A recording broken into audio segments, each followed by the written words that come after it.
میری حکومت پاکستان سے اور خاص طور پر آرمی چیف سے اپیل ہے کہ یہ جو فوجی سپاہی ہوتا ہے، جب یہ اپنی مدت ملازمت پوری کرے، وہ جو لازمی عرصہ ہے جب وہ پورا ہو جائے تو اس کو گھر بھیجنے کی بجائے اس کو لازمی پولیس ڈپارٹمنٹ میں ٹرانسفر کیا جائے۔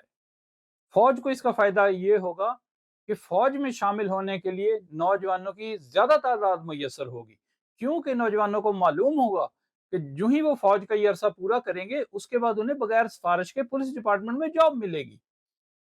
پولیس ڈپارٹمنٹ کو کیا فائدہ ہے اس کا؟ پولیس ڈپارٹمنٹ کو اس کا یہ فائدہ ہے کہ انہیں انتہائی تربیت یافتہ آرگنائزڈ کانسٹیبل ملیں گے۔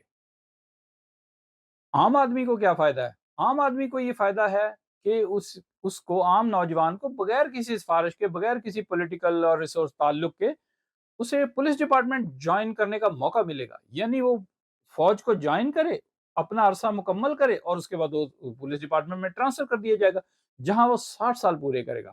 اور جب وہ پولیس کی تنخواہ لے رہا ہوگا اس دوران اسے فوج سے پینشن مل رہی ہوگی، اور جب وہ 60 سال کی عمر میں پہنچ کر ریٹائر ہوگا تو اسے ڈبل پینشن مل رہی ہوگی، ایک فوج سے اور ایک پولیس سے۔ یہ جب عمل کیا جائے گا تو اس کا نتیجہ یہ ہوا کہ جب بھی ملک حالت جنگ میں ہوگا، فوجیوں اور پولیس والوں میں بہت زبردست کوآرڈینیشن دیکھنے میں آئے گی۔ تو لہٰذا میری اپیل ہے چیف آف آرمی سٹاف سے کہ تمام فوجی سپاہیوں کو جب وہ اپنی مدت ملازمت پوری کر لیں ان کو گھر بھیجنے کی بجائے ان کو پولیس ڈپارٹمنٹ میں ٹرانسفر کریں، جہاں وہ اپنے 60 سال مکمل کریں۔ ناظرین، اگر آپ نے ابھی تک ہمارے چینل کو سبسکرائب نہیں کیا ہے تو آپ سبسکرائب بٹن پر کلک کر دیں، اس طرح ہماری حوصلہ افزائی ہوگی اور ہم آپ کے لیے مزید ویڈیوز بناتے رہیں گے۔